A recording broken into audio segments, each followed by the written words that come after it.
नमस्कार विद्यार्थियों, राजनीतिक संस्कृति में राजनीतिक संस्कृति के निर्धारक तत्व हम पढ़ेंगे आज। राजनीतिक संस्कृति के निर्धारक तत्व कौन कौन से हैं, जिसमें पहला है इतिहास। पहला कौन सा है? इतिहास। इतिहास के बारे में इसमें क्या बात उल्लेखित है, इसके बारे में हम अध्ययन करते हैं, जानते हैं इतिहास के बारे में इसमें क्या बताया गया है राजनीतिक संस्कृति के माध्यम से। अब देखो, किसी भी व्यवस्था की राजनीतिक संस्कृति का निर्माण क्या होता है? राजनीतिक संस्कृति का निर्माण राजनीतिक संस्कृति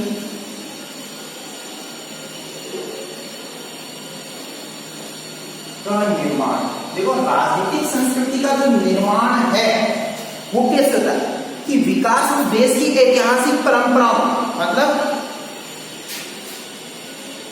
उस देश की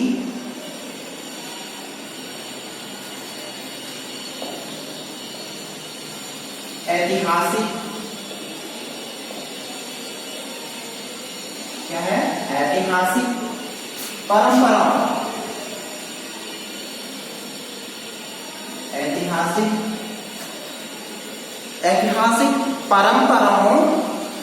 परंपराओं और प्रचलित मूल्यात्मक प्रणालियों के द्वारा ही होता है। प्रचलित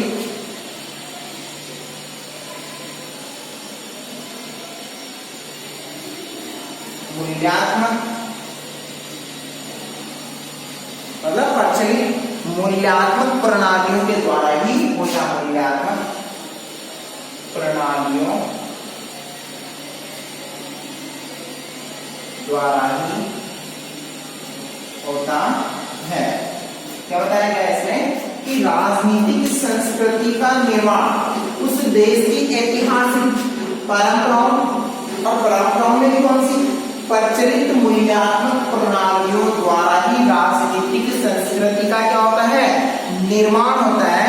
और राजनीतिक संस्कृति संवैधानिक शांतिवाद, मतलब राजनीतिक संस्कृति संवैधानिक, यानी भारत को क्या है कि भारत को राजनीतिक संस्कृति संवैधानिक और शांतिवादी और लोकतांत्रिक होगी। यानी भारत की जो क्या बताया गया है, भारत की राजनीतिक संस्कृति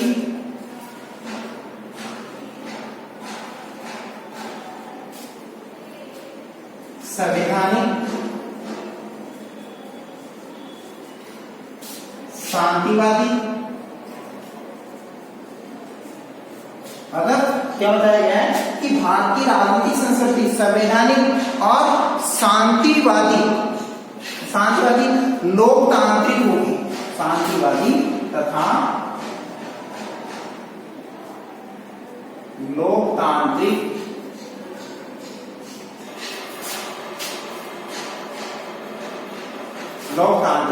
होगी। मतलब इसके बारे में क्या बताया गया है कि इसको लोकतांत्रिक बताया गया है, यानी लोकतांत्रिक इसको बताया गया है, लोकतांत्रिक होगी। और अर्धविकसित देशों में राजनीतिक संस्कृति और तथा जो अर्धविकसित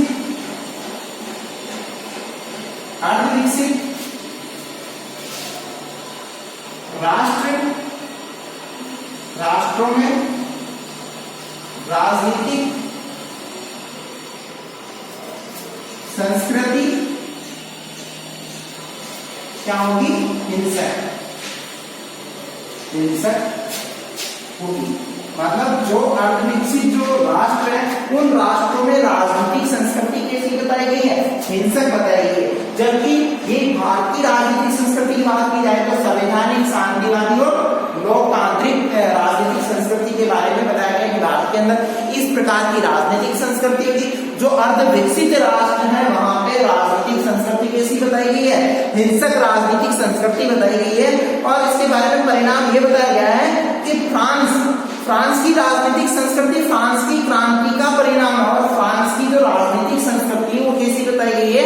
फ्रांस की क्रांति के कारण ही वहां पे राजनीतिक संस्कृति स्थापित हो पाई है। नेक्स्ट बिंदु, धार्मिक विश्वास।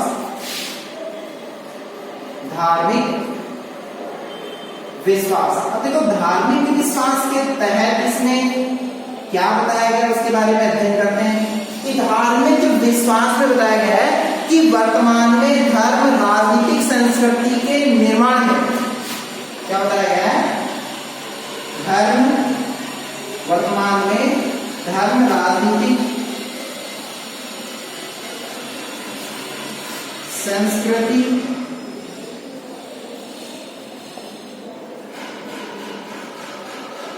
के निर्माण में, वर्तमान में धर्म राजनीतिक संस्कृति के निर्माण में क्या बताया गया है कि महत्वपूर्ण भूमिका निभाते हैं, महत्वपूर्ण भूमिका निभाते हैं। मतलब वर्तमान में धर्म राजनीतिक संस्कृति के अंदर क्या करते हैं, तो उसके निर्माण के अंदर महत्वपूर्ण भूमिका अदा करते, महत्वपूर्ण भूमिका उनकी होती है। और बताया गया कि कई बार समाज की राजनीतिक संस्कृति यानी राजनीतिक व्यवस्था, क्या बताया गया, कई बार समाज की राजनीतिक व्यवस्था व संस्थाएं किस प्रकार की होगी ये निर्धारित भी करते हैं। कि कई बार ऐसा भी होता है कि जो राजनीतिक व्यवस्था है, कई बार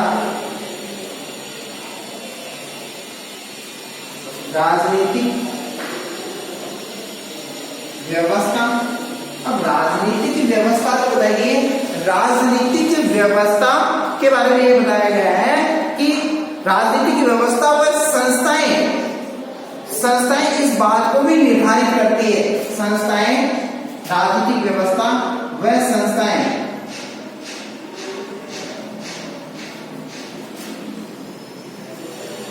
इस बात को भी निर्धारित क्या करती है, निर्धारित करती है। ठीक है, और नेक्स्ट बिंदु होगा इसी के संदर्भ के अंदर ये बताया गया कि भौगोलिक परिस्थिति, क्या बताया गया, भौगोलिक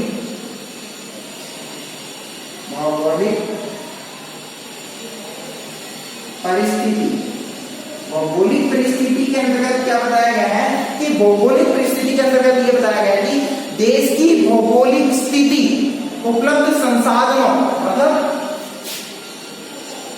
देश की भौगोलिक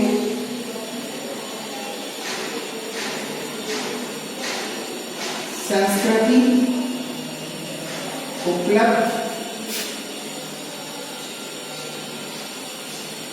संसाधनों, देश की भौगोलिक संस्कृति, उपलब्ध संसाधनों, मतलब उपलब्ध संसाधनों, जनसंख्या की प्रकृति, जनसंख्या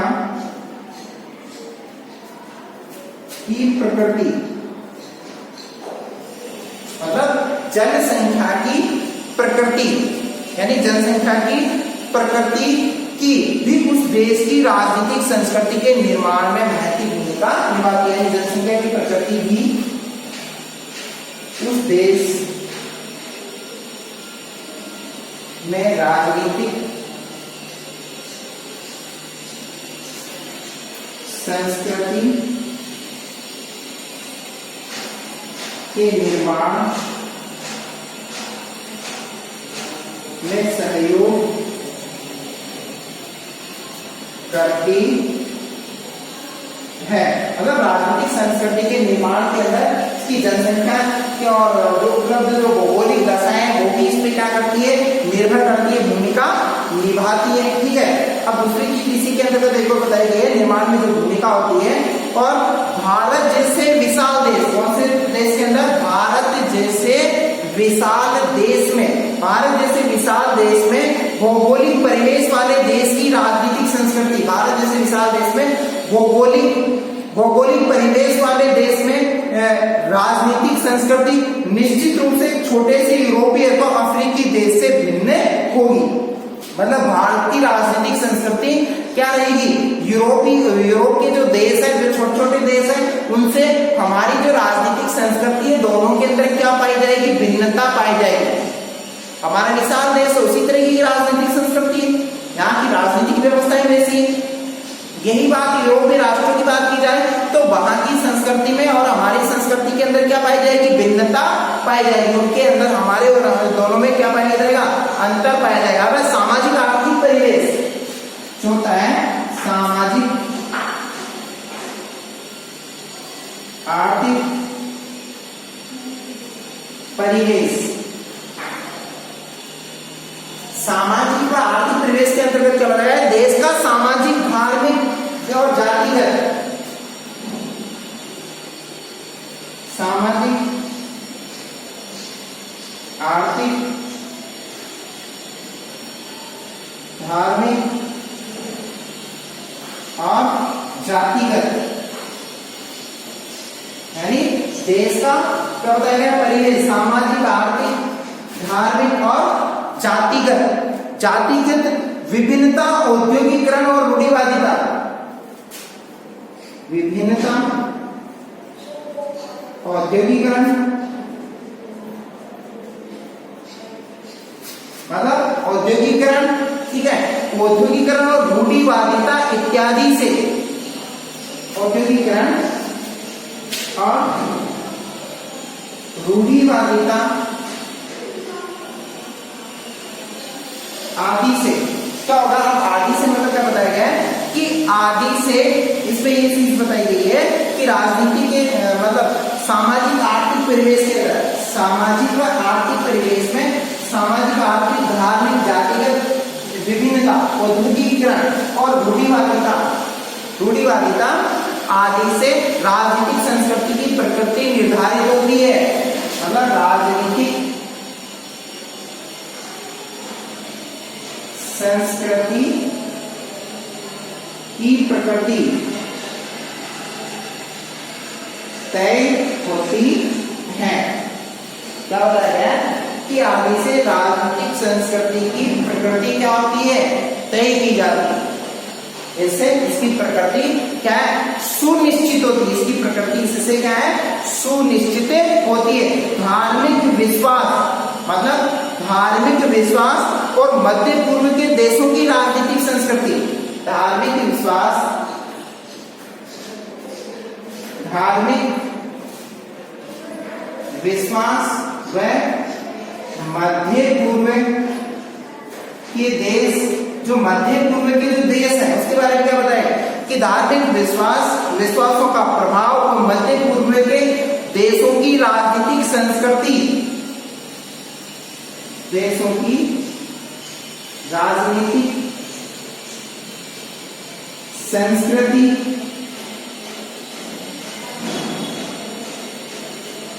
मतलब इनकी जो मध्य पूर्व की जो देश है उन देशों की जो राजनीतिक संस्कृति है, राजनीतिक संस्कृति का स्पष्ट दृष्टिगोचर होती है, यानी उसका प्रभाव प्रत्यक्ष रूप से हमें क्या दिखाई देता है। और आर्थिक रूप से विपन्न या विकसित मतलब आर्थिक रूप से विकासशील देशों में राजनीतिक संस्कृति विकसित देशों के जैसे नहीं हो सकती। मतलब जो आर्थिक रूप से जो विकासशील देश है और जो विकसित जो राष्ट्र है, दोनों की ही राजनीतिक संस्कृति के अंदर क्या पाई जाएगी, भिन्नता पाई जाएगी। दोनों समान नहीं होगी, एक सी नहीं हो सकती, दोनों के अंदर क्या पाई जाती है, भिन्नताएं पाई जाती है। अब राजनीतिक संस्कृति के बारे में बताया गया कि अपेक्षा और जीवन शैली का स्तर भिन्न हो जाता है। मतलब अपेक्षा और जीवन शैली का जो स्तर है वो क्या बताया गया, भिन्न बताया गया, अलग बताया गया। अब विचारधारा नेक्स्ट हमारा बिंदु होगा, विचारधाराओं के अंतर्गत क्या बताया गया, राजनीतिक संस्कृति की जो विचारधाराएं इसके बारे में अध्ययन करते हैं। राजनीतिक संस्कृति की विचारधाराएं,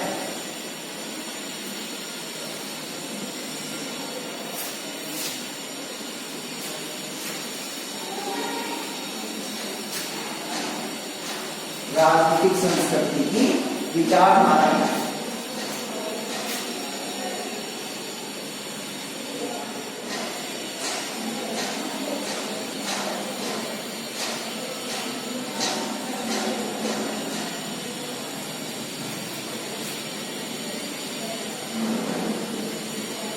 विचारधाराएं। अब है राजनीतिक संस्कृति की जो विचारधाराएं वो क्या बताई गई है कि विचारधाराओं का प्रभाव राजनीतिक संस्कृति के निर्माण में निर्णय होता है। विचारधाराओं का प्रभाव, विचारधाराओं का प्रभाव राजनीतिक संस्कृति, राजनीतिक संस्कृति के निर्माण में निर्णय होता है। राजनीतिक संस्कृति के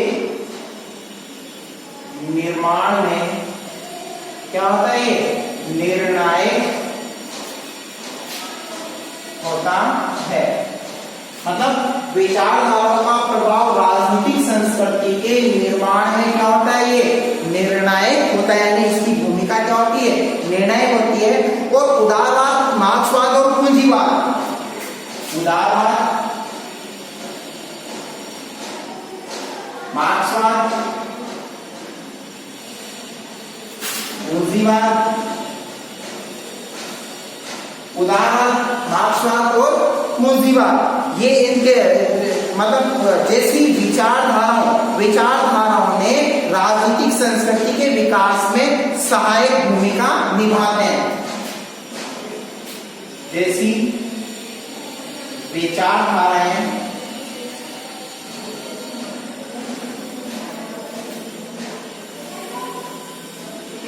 राजनीतिक संस्कृति के लिए महत्वपूर्ण भूमिका निभाते हैं, यानी इसके योगदान, यानी इसी आगे बढ़ाने के अंदर इनका बहुत ही महत्वपूर्ण योगदान होता है। पर जो भूमिका राजनीतिक संस्कृति के निर्माण में होती है, मतलब ये बताया गया है कि मीडिया तथा प्रेस और शिक्षा, मीडिया, प्रेस की भूमिका क्या करती है?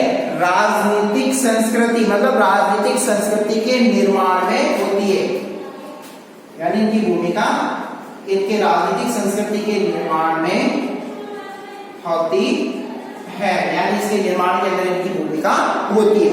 अब अन्य तत्व के रूप में बताया गया है कि इसके अतिरिक्त शिक्षा का स्तर, मतलब अन्य तत्व के रूप में इसके अतिरिक्त बताया शिक्षा का स्तर, भाषा, रीति रिवाज और राजनीतिक संस्कृति के निर्माण में भूमिका अदा करते हैं। भाषा, रीति रिवाज और क्या बोलते हैं इसमें शिक्षा का स्तर, ये भी क्या करते हैं कि राजनीतिक संस्कृति के निर्माण के अंदर अपनी भूमिका निभाते हैं। अब राजनीतिक संस्कृति की विशेषताएं, राजनीतिक संस्कृति की कौन कौन सी विशेषताएं, इसके बारे में हम अध्ययन करते हैं। राजनीतिक संस्कृति की विशेषताएं,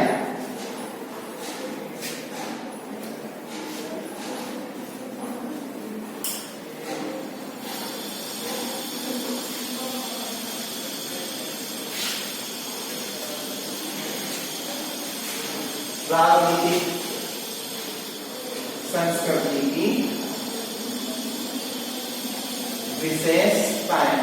अब देखो राजनीतिक संस्कृति की जो विशेषताएं इसके अंतर्गत बताया गया है, क्या बताया गया है कि राजनीतिक संस्कृति समाज की परंपराओं और राजनीतिक संस्थाओं की आत्मा एवं उसके नागरिकों की आकांक्षाओं मतलब इच्छाओं और सामूहिक विवेक और नेताओं के तरीके, मतलब किसको सम्मिलित किया गया है? नेताओं के तरीके, नियम आदि के द्वारा ही समझा जा सकता है। मतलब इतनी सब बातों का अध्ययन करेंगे तभी हम किसके बारे में समझेंगे? राजनीतिक संस्कृति की विशेषताओं के बारे में हम अध्ययन करेंगे, तभी इसके बारे में हम समझ सकते हैं। इसमें पहला इसका तत्व बताया गया है समन्वयकारी स्वरूप। नंबर 1 है समन्वयकारी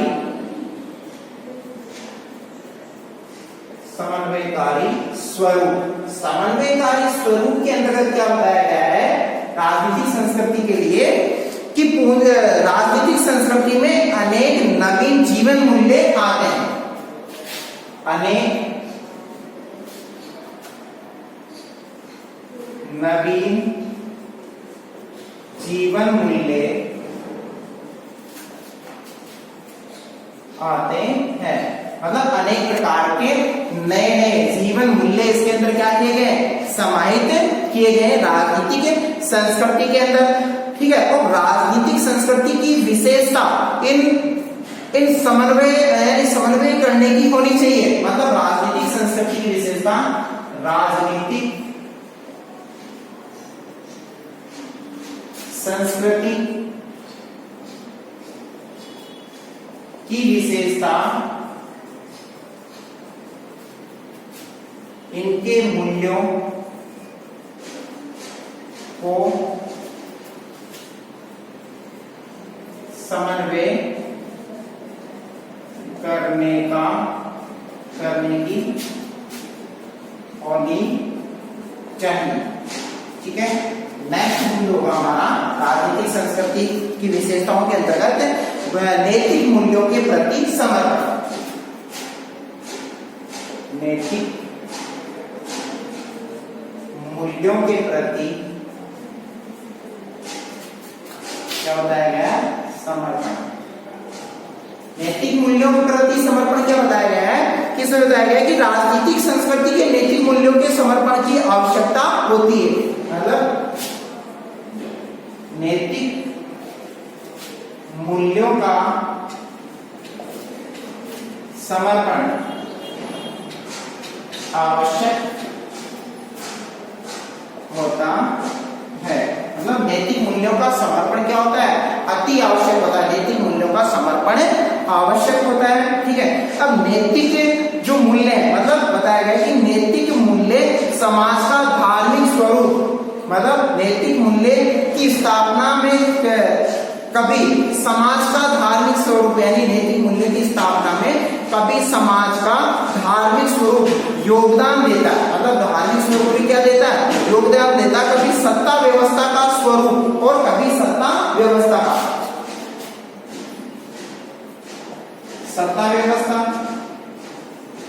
और धार्मिक स्वरूप।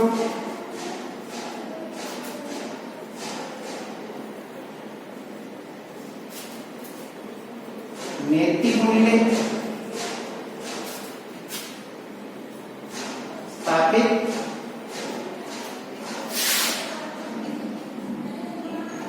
करते हैं। तीसरा हमारा बिंदु होगा जो है वह अमूर्त स्वरूप। अमूर्त स्वरूप, देखो अमूर्त स्वरूप के बारे में क्या बताया गया है कि अमूर्त जो स्वरूप है, मतलब इसका कोई रूप ही नहीं हो। अमूर्त मतलब इसका कोई रूप ही नहीं हो। जनता राज्य के प्रति अपना विद्रोह, मतलब क्या बताया गया, जनता अपने राज्य के प्रति विद्रोह या आक्रोश जाहिर करती है। जनता राज्य के प्रति क्या करती है, विद्रोह, आक्रोश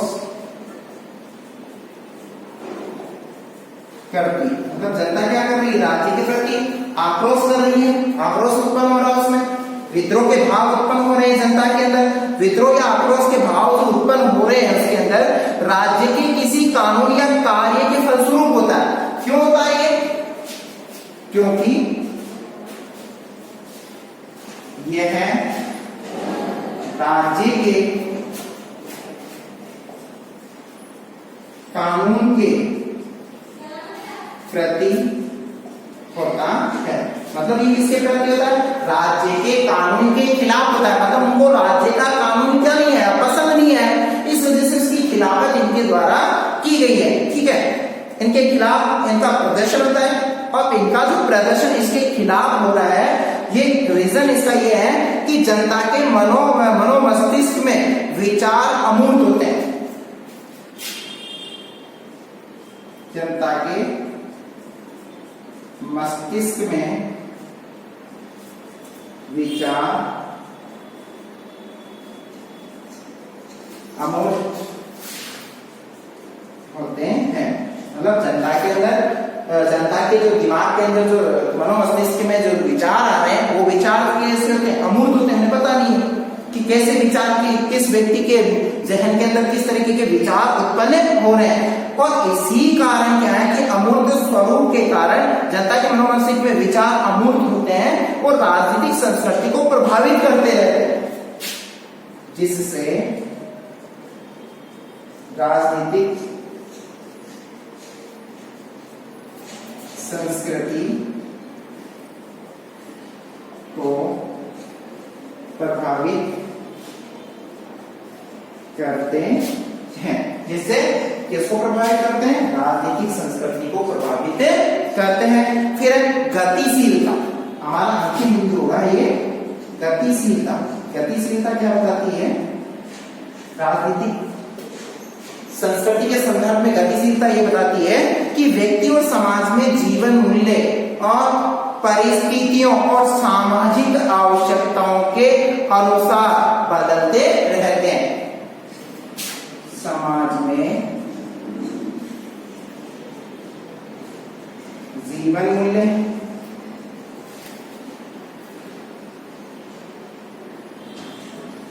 परिस्थितियों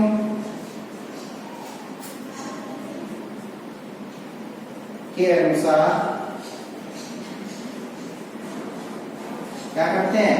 बदलते रहते हैं। मतलब उसके अनुसार क्या करते रहते हैं? बदलते रहते हैं। यानी समाज के अंदर जीवन मूल्य परिस्थितियों के अनुसार बदलते रहते हैं। परिस्थितियों के अनुसार उनमें तब्दीली आती है और राजनीतिक संस्कृति भी गतिशील बनी रहती है। तथा इसी का प्रभाव किस पे पड़ रहा है? राजनीतिक संस्कृति पे पड़ रहा है। तो राजनीतिक संस्कृति भी गतिशील बनी रहती है। और इसी के कारण मतलब राजनीतिक संस्कृति विशेष है समन्वयकारी स्वरूप और नैतिक मूल्यों के प्रति समर्पण, अमूर्त स्वरूप और गतिशीलता, ये चार इसके प्रमुख बिंदु बताए गए हैं राजनीतिक संस्कृति की विशेषता के अंतर्गत। अब नेक्स्ट हमारा जो टॉपिक होगा वो राजनीतिक संस्कृति और लोकतंत्र, इसको हम नेक्स्ट क्लास के अंदर अध्ययन